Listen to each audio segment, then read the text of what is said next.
Text number 54. Content of the Bhagavad-Gita summarized. Stita pragyasya ka vasa samaritasya keshava titadikum pabhaseta kim asita rajeta kim Arjuna vacha Sita pragyasya ka vasa Samadhi stasya keshava Sitadi kim babaseta Kim asita vrajeta kim Arjuna vacha Sita pragyasya kabasa Samadhi satasya keshava Itadi kim bhava Seta Kima Sita Rajeta Kim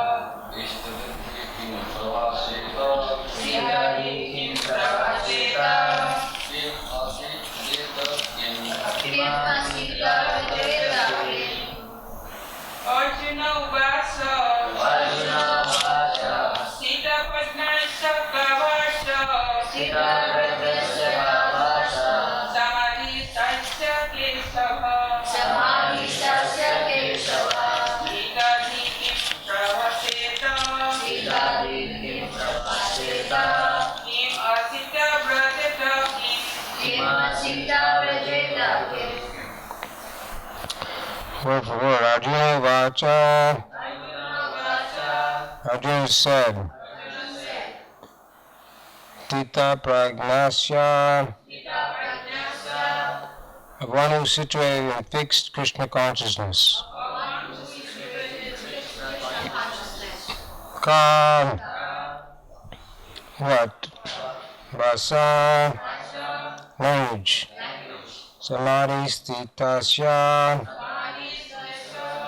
of one situated in trance. Keshava, O Krishna. Tita D, one is fixed in Krishna consciousness. Kim, what? Babaseta, speaks. Kim, how? Asita, does remain still. Radeta, walks. Kim, how?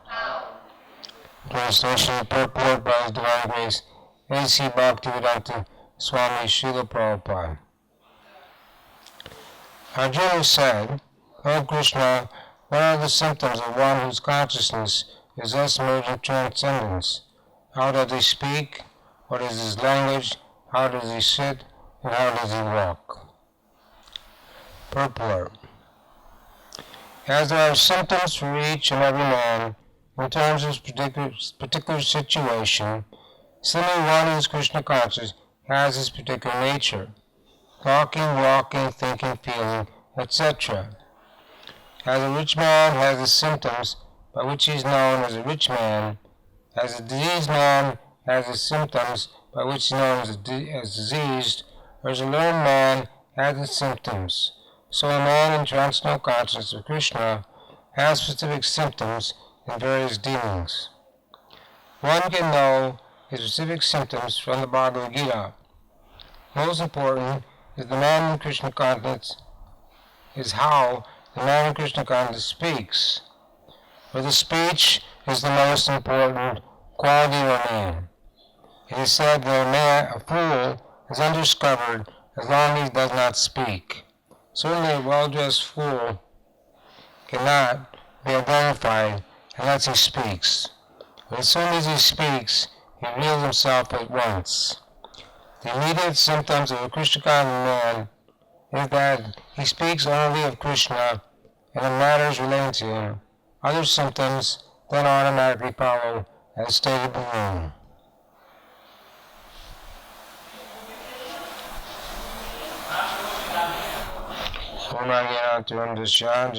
Sakaya Sakshurimitam Jena Tasmei Shri Gurave Namaha Sri Chaitanya Manobhistam Stapitam Yena Bhutale Swayam Rupa Gadamayam Tantika Sadantikam Vandeham Shri Guru Shri Yata Parakamalam Singurun Vaishnavamscha Shri Rupam Sagadatam Sagana Raghunatham Tam Sajivam Sadvaitam Savutam Pravina Saitam Krishna Chaitanya Devam Shri Radha Krishna Padam Sadhana Laita Shri Vishakam Idamcha Hey Krishna Karuna Sindhu Deenabandhu Jagapade Gopisha Gopikanta Radha Kantam Nosute Tapta Kanchana Gaurangi Nari Vrindavanishwari Vishavanu Sute Devi Priyamani Haripriye Vanchakopi Turivyacha Prita Sindhu Vevicha Vainam Bhavnavyo Vaishnavyo Namo Namaha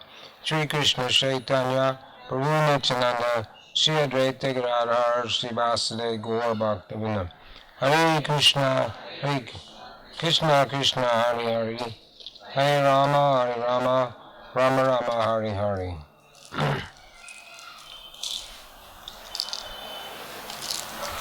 Translation once again. What are the symptoms of one whose consciousness is thus merged in transcendence? How does he speak? What is his language? How does he sit? And how does he walk?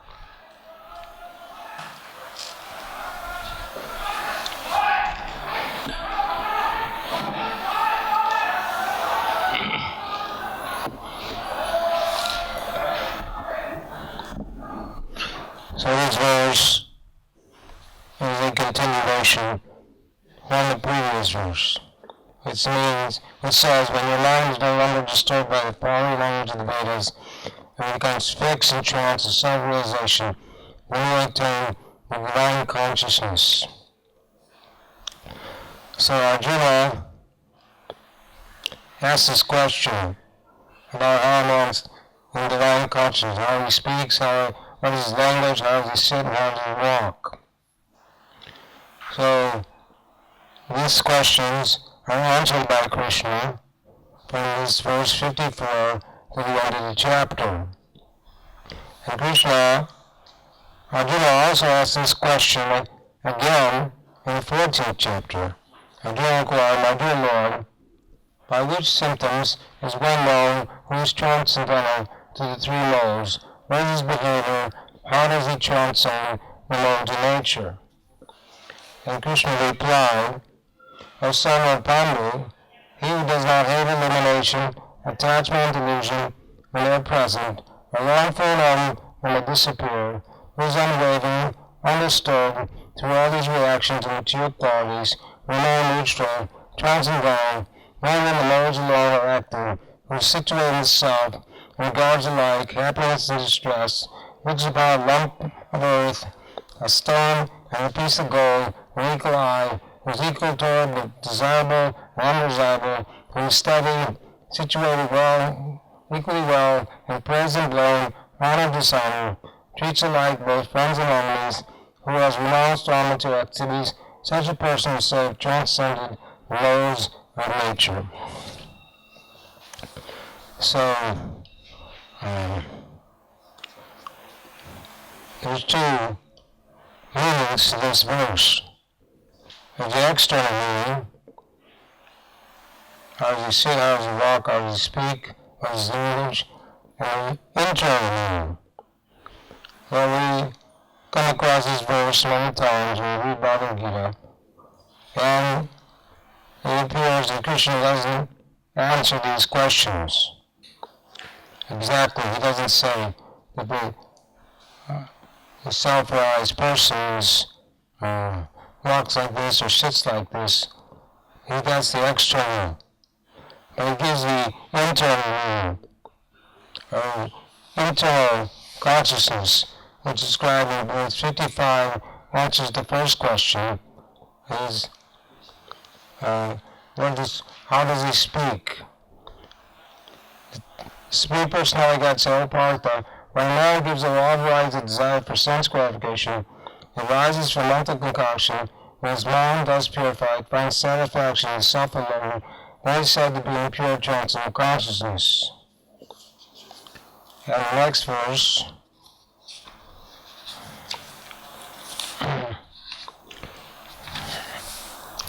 56 and 57, describe what is his language.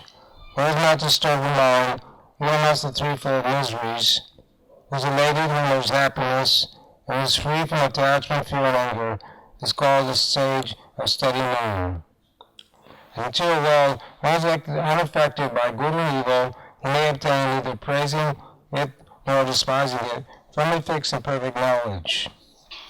And how does he sit is explained in verse number 58 and 59. One is able to withdraw his senses from sense objects, as the tortoise draws his limbs within his shell, is firmly fixed in perfect consciousness. When the body and soul may be restricted from sense enjoyment, the taste for such objects remains, but ceasing such engagement by experience of higher taste, he is fixed in consciousness. So those verses 55 to 59 are talking about the internal meaning of how a person in Krishna consciousness, how he's thinking. Stita pragya means a person himself who's self-realized. So Arjuna wants to know how he behaves in all circumstances. Well, this is one is fixed. It's 2 times in this verse the word fixed is used. One situated in trance. So one is fixed in Krishna consciousness. That means there are 3 levels of Krishna consciousness: Ganistha-adhikari, Imagina-adhikari, and Udana-adhikari. Ganistha-adhikari is the 3rd class devotee who is, his faith is not very strong. He can easily be persuaded and fall away from Krishna consciousness. And then the Ganistha bhaktas, then they worship the deities, and these not service, but still they can't see that the super soul is in every living entity, and they don't know how to treat it. They only know that the deity, they worship the deities, but they don't know how to respect other Vaishnavas. And Ganistha-adhikari, sometimes they argue and fight with each other. It's a symptom of Ganistha-adhikari. And the Imagina-adhikari, the 2nd class level devotee, he has love for Krishna, he makes friends with the devotees, he avoids the atheists and preaches to the innocent. He may not be so conversant in the Shastra, but he's fixed in his position, and highly unlikely that he'll fall down from Krishna consciousness. But the Udana-adhikari is a person whose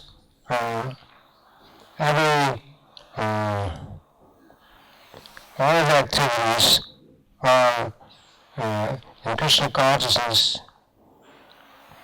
It's a Titikshana Karika, Srida Saradena, Ajata Shastra Santaha, Sarava Sarubhushanaha. Simply Sadhu is tolerant, merciful, friendly to all living beings. Friendly to all living entities. He has no enemies, he is peaceful. He abides by the scriptures, all his characteristics or sublime. So sadhu, saintly person. This is some of the symptoms. There are 26 qualities of a pure devotee. The tolerant, merciful, friendly of all deities. Bhagavad-Gita. So, of course, Srila Prabhupada invited all these symptoms were there in the body of Srila Prabhupada. And we can hear about that tomorrow. And we had so much association with Prabhupada, and he has a lot of things to say about Prabhupada and his position as a spiritual teacher of this movement. In Upadesh Amrita, Act of Instruction, it says, being in his original Krishna conscious position, a pure devotee does not identify with the body. Such a devotee should not be seen from a materialistic point of view. Indeed, one should overlook a devotee having a body born in a low family, a body with a bad complexion, a deformed body, a diseased or infirm body. According to our ordinary vision, such imperfections may seem prominent in the body of a pure devotee. But despite such similar defects, the body of a pure devotee cannot be polluted. It is exactly like the waters of the Ganges, which sometimes during rainy season are full of bubbles, mud, and foam. The Ganges water do not become polluted. Those who advance in spiritual understanding can bathe in Ganges without considering an addition.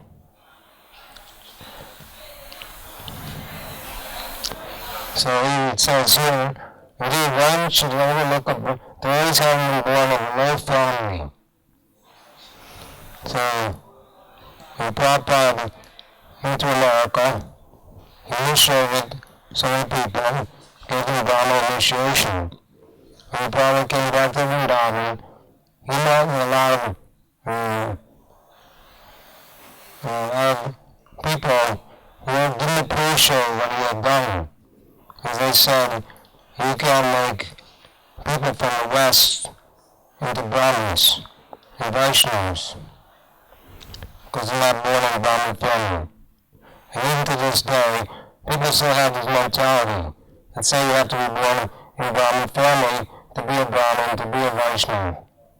The Rupa Goswami doesn't agree with that, and throughout the Srimad Bhagavatam, Srimad Chaitanya Charitamrita, Chaitanya Bhagavan, so many quotes that say that even if one's born in a family of dog eaters, which is considered the lowest kind of family, if he takes up the process of Krishna consciousness, he can be considered a first-class Brahmin.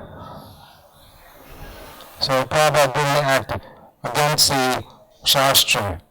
Whatever he did according to the Shastra, and those who are intelligent and those who know the Shastra conjunctions were able to appreciate that Prabhupada did carry out the orders of Chaitanya Mahaprabhu, carry out the orders of his spiritual master. Mahaprabhu, Chaitanya Mahaprabhu said, Priti Vritti Yachi, Nagavadi Brahman. This holy name will be chanted every time you pray in the world. But San Paul's Gabas taught that this prediction could not become true. Even though they had a vision to see that this could be true. And Prabhupada had a vision that this made it a reality. He saw his fledgling disciples who had nothing, they didn't have any books, they didn't have practically nothing but the Maha Mantra and Prabhupada's instructions. And they went all over the world, different countries, establishing Krishna consciousness. And now the Krishna consciousness is flourishing in India, in Russia, and all over in China, all the different parts of the world. People who are coming from the lowest background are taking the Krishna consciousness. And Prabhupada asked Prabhupada, about his mission. He said, my mission is to make first-class men. And he said, what is a first-class man? First-class man means he follows the four principles: no nudity, no gambling, no intoxication, no illicit sex. And this is what people are doing all over the world. And that way, they can chant Hare Krishna and be happy. So, in advanced devotee, also Chaitanya Charitamrita says, the Mahabharata, the advanced devotee, certain things, everything noble and immoral, but they don't exactly see their forms. Well, everywhere, he immediately sees manifest the form of the Supreme Lord. So the Uttama Akari, the first class devotee, he sees everyone as serving Krishna. So he can't preach in that mentality. So he has to come down to the level of Rajamarkar. That does not mean that his spiritual position is diminished. He still remains an Uttama, but he has to make distinctions between the innocent and those who are unfavorable, or inimical, or envious. Even the Prabhupada, many people were envious of Srila Prabhupada because they didn't have knowledge, they didn't have Jnana Chakshush. It says in the 15th chapter that the foolish living entity cannot understand, accepts his body or quits his body, but those with the eyes of knowledge can see all this. So, the self-realized soul, he can see it through the eyes of Scripture, and he can, but those who are envious cannot recognize the pure devotee. We in Srimad Bhagavatam, even Daksha, who has had the darshan of the Supreme Lord, and had 10,000 sons. And he told his sons to perform austerities, then get married and populate the world. When Narada Muni came along and told them that they should stay brahmachari and forgetting about getting married. Again, Daksha didn't say anything. And then Daksha had 1,000 sons, because Daksha is a progenitor. He can produce children very quickly. They don't have to wait 9 months for a child. So that means he had a total of 11,000 sons. And Narada told the second 1,000 sons that they should follow in the footsteps of their brothers and not get married and populate the world, but stay renounced sort of life and go back to Godhead. So this is what they did, and they all achieved perfection and back to Godhead. But Daksha wasn't pleased with Narada Muni for doing this, because Daksha couldn't appreciate that Narada Muni is the best of all Vaishnavas, or the best of all devotees, the Vaishnava. And he has a spiritual body, he can go anywhere in the material or spiritual world. And his business is to spread Krishna consciousness. Wherever he goes, he's chanting the holy name and playing on his veena. So Daksha didn't have the eyes to see that Narada Muni did something beneficial, not only for his sons, but for him too, because it says that in Sri Prahlad Maharaj, when Prahlad Maharaj, when Ramikashipu was killed, Prahlad Maharaj was asked, they asked him, so you can ask for any benediction. So he asked that his father be delivered, Ramikashipu. And because 21 generations, if someone becomes a pure devotee, then his family, 21 generations past and future, also become liberated, go back to Godhead. So Daksha didn't realize that he was also benefited by his sons becoming pure devotees. So he spoke very harsh to Narada Muni, and he cursed Narada Muni that you cannot stay in one place. So Because normally, as a traveling preacher, he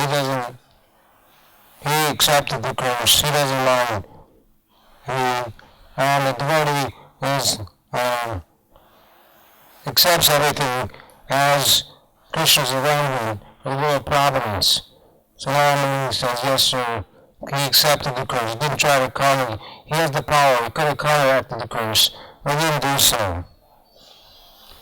Which is just for Daksha's benefit. But Daksha committed Vaishnava Aparad by speaking bad words to Narada, simply because he couldn't understand the position of Narada. So, he was talking about, Arjuna wants to know what's the behavior of a person in samadhi.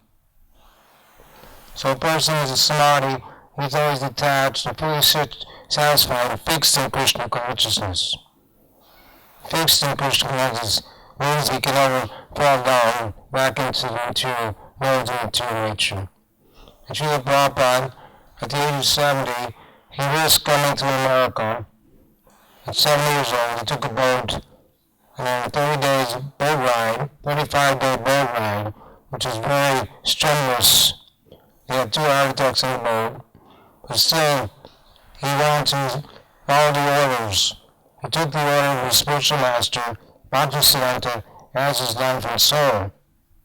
So he did it, he came, and after 1 year of struggling in New York City, in a very cold winter, he was able to establish the International Society for Krishna Consciousness.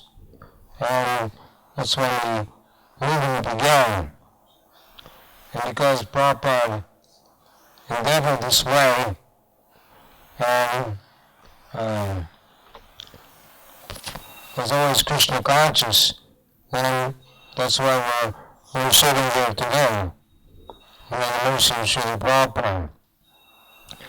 So,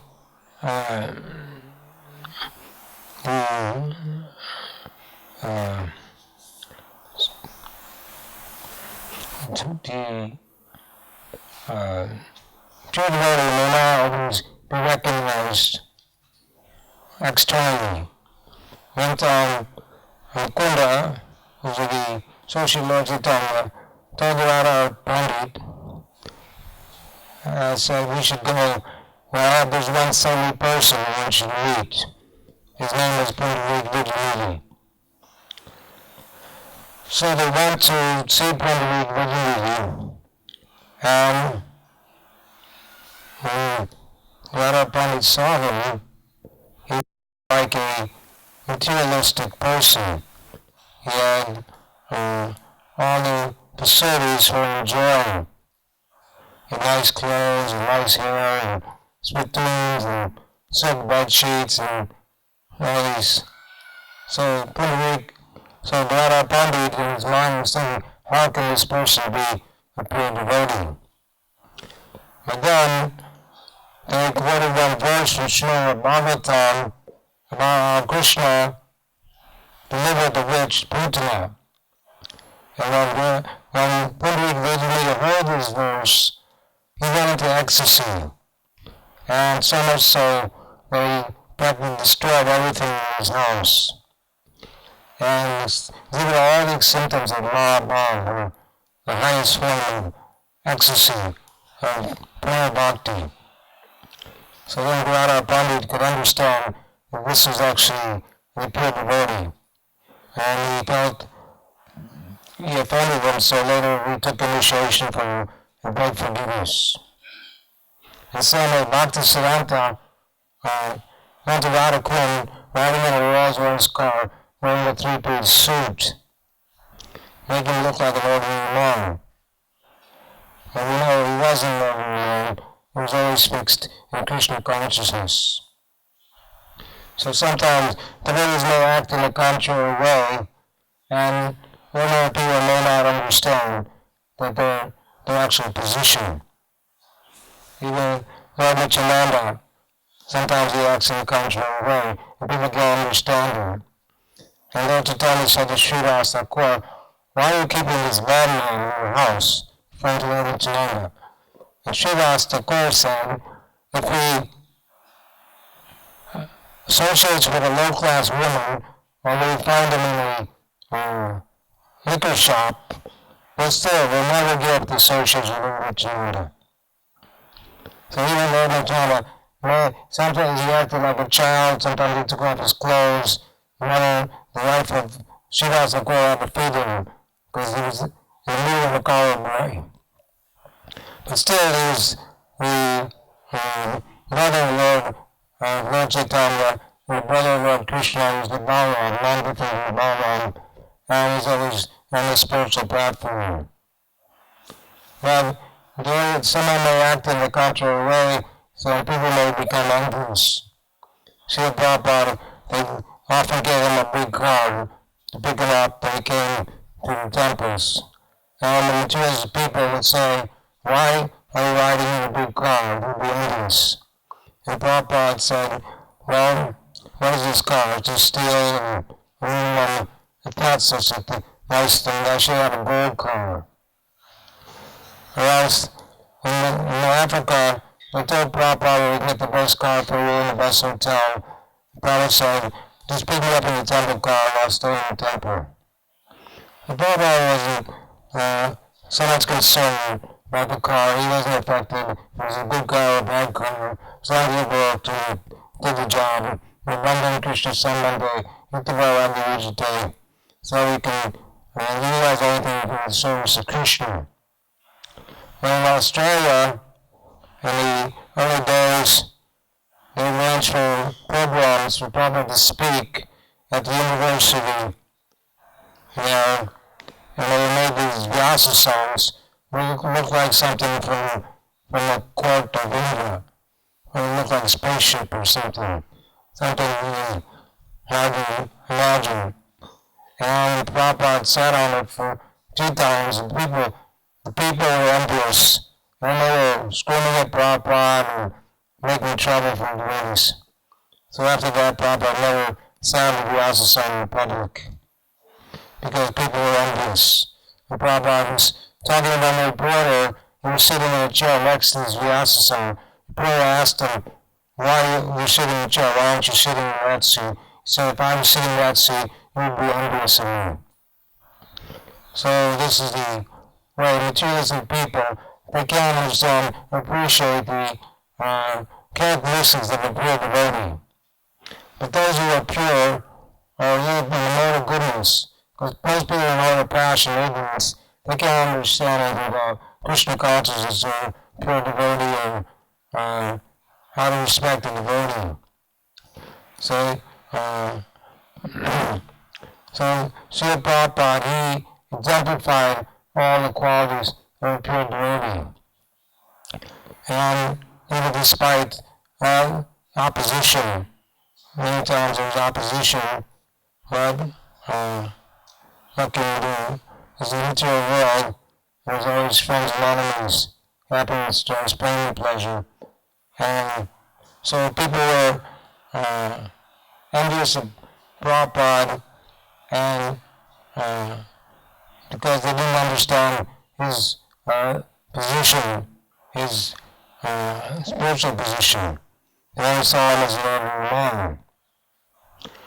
But within the Sarupa Prabhu was going to school at one university in America, he looked out the window, and Srila Prabhupada was walking on campus, and he saw this man with an effulgence.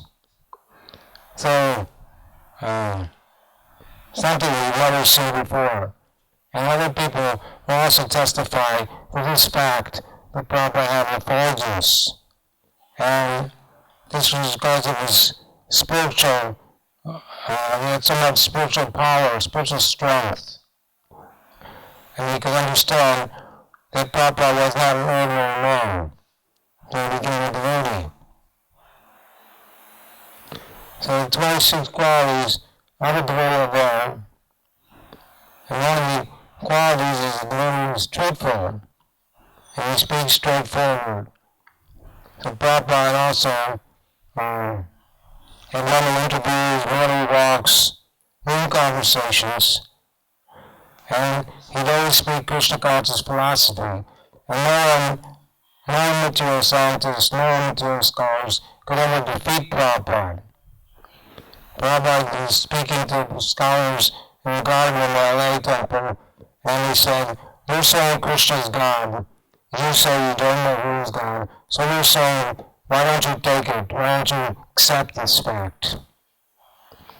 So, no one could defeat Srila Prabhupada. He was very forceful, very strong in speaking. And in his picture, when you see his picture, you see him, he seems like he's a very big man. Isn't it? We all think when you see Prabhupada and Morning Walk, whenever we see him, we think he's a big man, but he wasn't a big man. He's only 5'4" tall. But he was so, his lectures were always so powerful.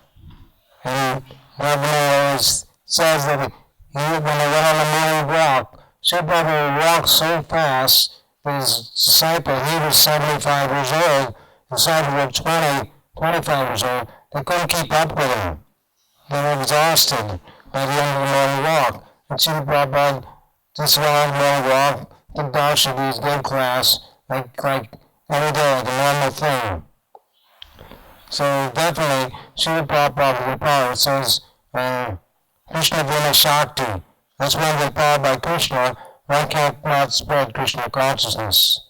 Some say Srila Prabhupada is Shakta Vaisha Avatar, so we call him the powered incarnation of the Lord.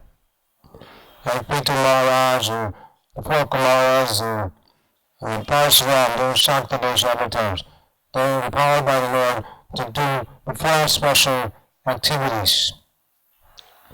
So, we can see there's so many videos that are playing all over the temple every day of Srila Prabhupada speaking, Srila Prabhupada activities. We can stop and watch for a few minutes and appreciate the position of Srila Prabhupada. So there are 26 qualities of devotees, and one is these poetic. So Prabhupada showed these qualities of being poetic in his gestures in walking, talking, singing, smiling, dancing, and worship of the deities. Everything he did was very graceful, like a swan. When he talked or walked or smiled, everything was just like when Prabhupada stayed at the house of Agarwal. When he first went to America, he stayed with the Agarwals in Baldwin, Pennsylvania.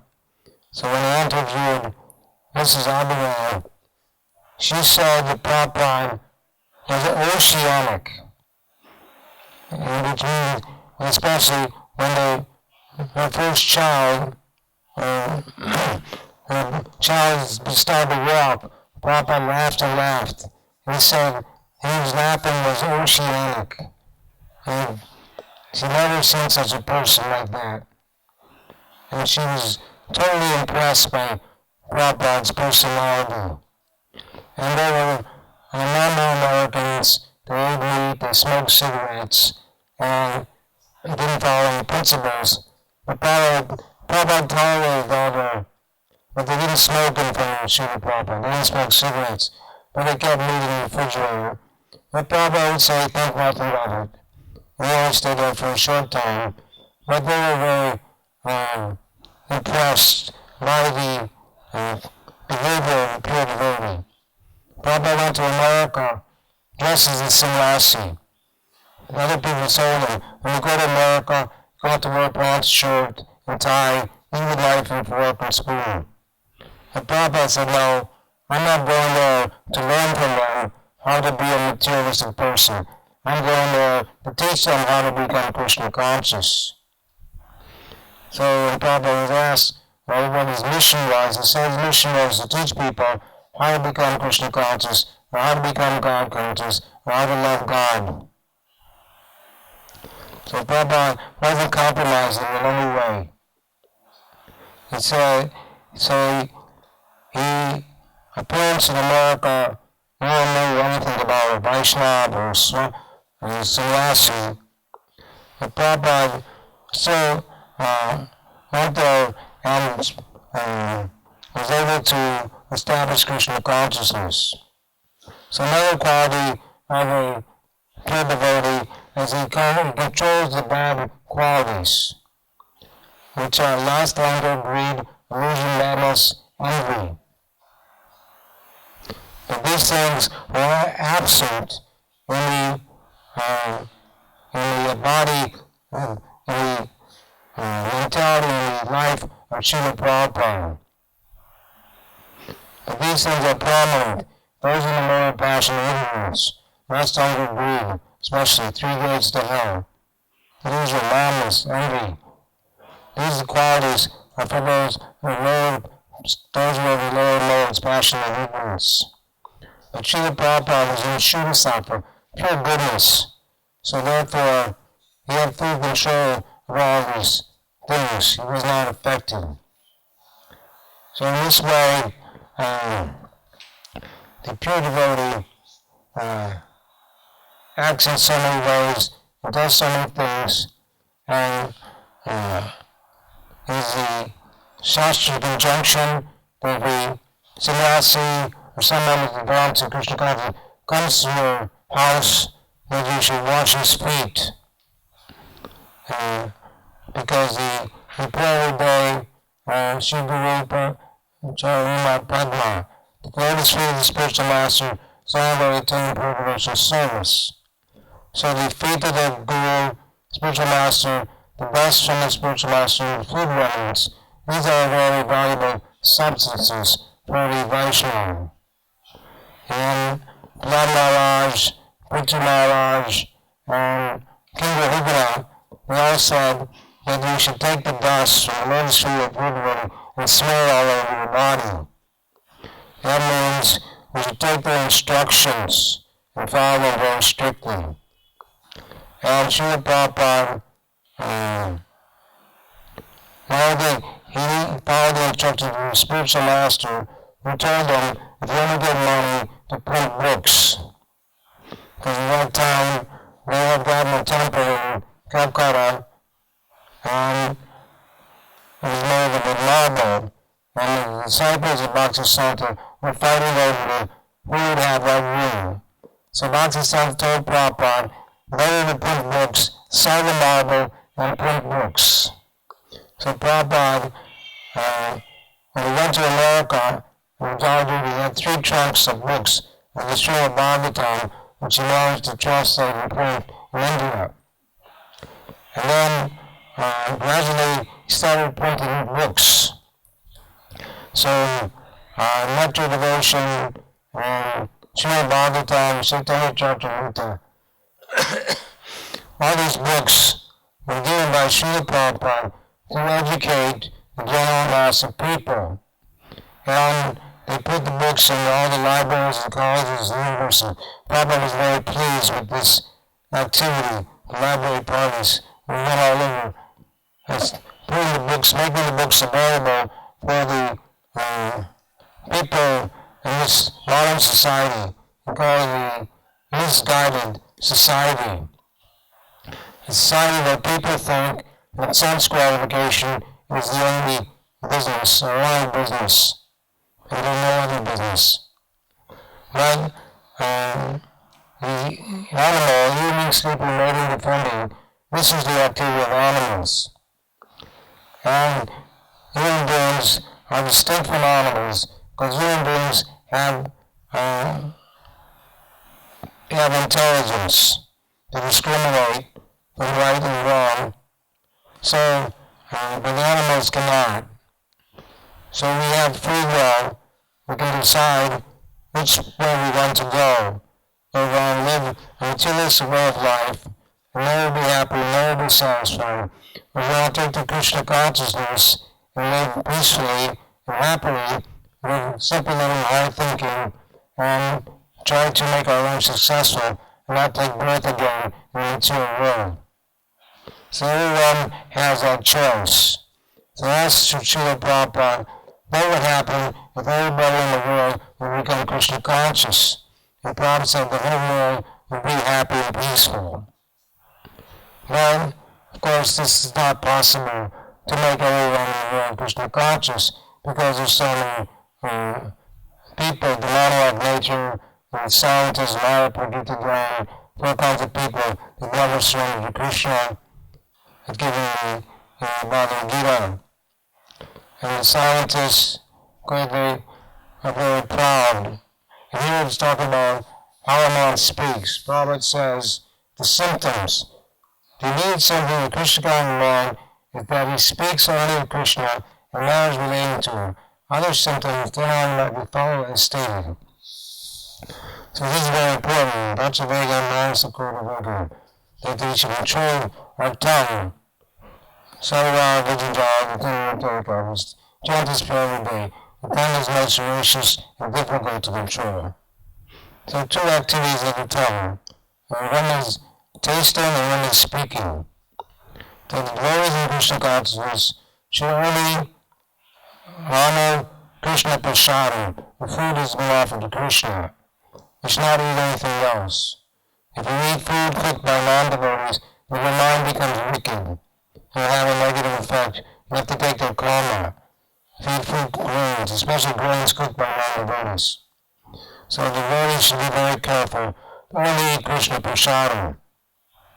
And if Krishna prasadam is not available, someone's traveling, you can bring some prasadam with you, or if you can get some fruit or milk, something that's not cooked, you can offer that to Krishna, and offer that to your guru, and take that.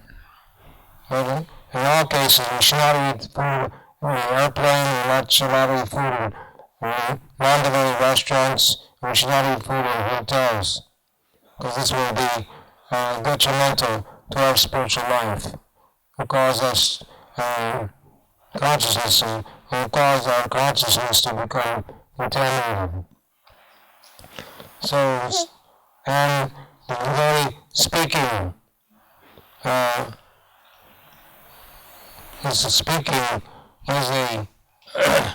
in the world, there's so much speaking going on, especially because we have modern technology and there's so much media, the television, the movies, the internet, and there's so much Brahmakatam.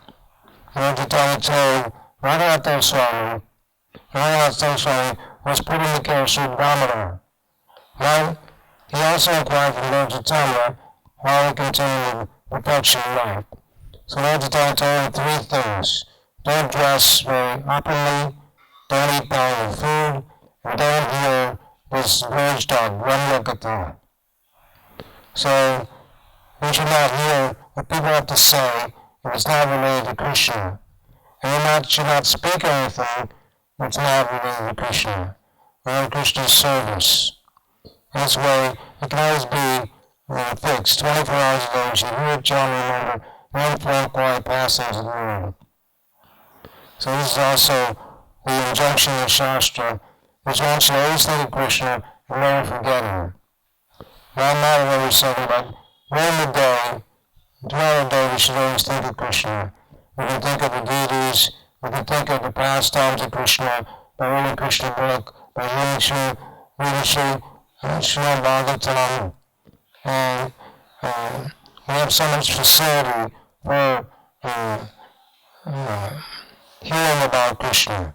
Shravan Kirtan, Vishnu Snana, non-process worship service begins with hearing.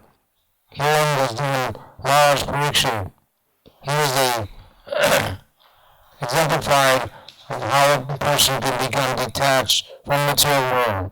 He was the king of the whole world. He had so much opulence, animals, wives, everything. But when he got notice that he was going to die in 7 days, the curse of the wrong boy, he immediately left everything. He left his kingdom, he left his animals, he left his wife, he left his family, he left his wealth, and he went to the bank of the Ganges to sit down and read Srimad Bhagavatam, because he knew And then Sukadeva Goswami came there. Sukadeva Goswami was a pure Vaishnava, pure devotee. At the age of 16, he left home. He didn't wear any clothes. So when he left home, his father, Vyasdev, was following him, trying to bring him back. When he came by, some ladies were bathing in the water with no clothes on.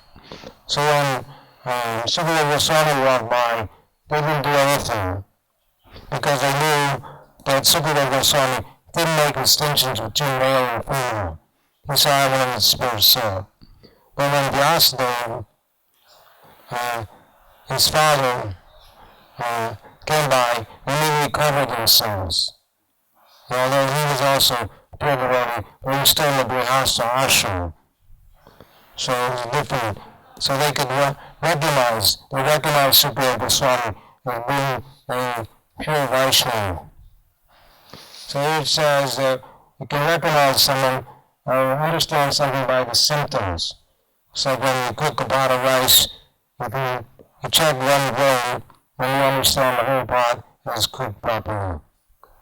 So we can recognize a pure devotee by his symptoms, 26 qualities, how he speaks, how he walks, everything he does is very pleasing and very also any of us who have the great fortune to be in the association of Srila Prabhupada will testify that being in his association was not an ordinary thing. And you can see how ecstatic the devotees were by being in the association of Prabhupada. When we came to the airport, the devotees were there greeting him with ecstatic kirtan. When we gave lectures, the devotees were eager to get his association, running walks, all these things.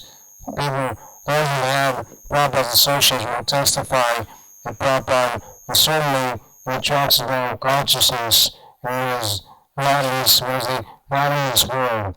When they asked Srila Prabhupada to describe his spiritual master, Bhaktisiddhanta Prabhupada said he was a Vaikuntha man. So in the same way, Srila Prabhupada was also a Vaikuntha man. He was not, although he was in this material world, and appeared to be like an ordinary human being, he was not in any way an ordinary human being. And he accomplished superhuman feats. He had his advanced age, he traveled around the world 14 times in 12 years, never got jet lag, never was disturbed in any way. And when his health was good or bad, he pushed himself, and at the same time translated the whole Srimad Bhagavatam, whole Chaitanya Charitamrita, Bhagavad-Gita, Nectar Devotion, some of the books he was able to translate and publish to fulfill his mission and to spread Krishna consciousness. So this is proof, this is the answer to Arjuna's question, what are the symptoms of one what is his consciousness of one who's in transcendence? So we can study this further by hearing the other chapters and understand the two meanings, but how does he speak, how are his lungs, how does he sit, how does he walk. These are external symptoms, but there's also internal symptoms, which are given by Krishna. So the pure devotee may not look like a pure devotee to ordinary vision, but to people with spiritual vision who have eyes of knowledge and have a training Krishna consciousness could see and appreciate that Srila Prabhupada was a pure devotee. So we can stop there. Anybody have any questions, comments?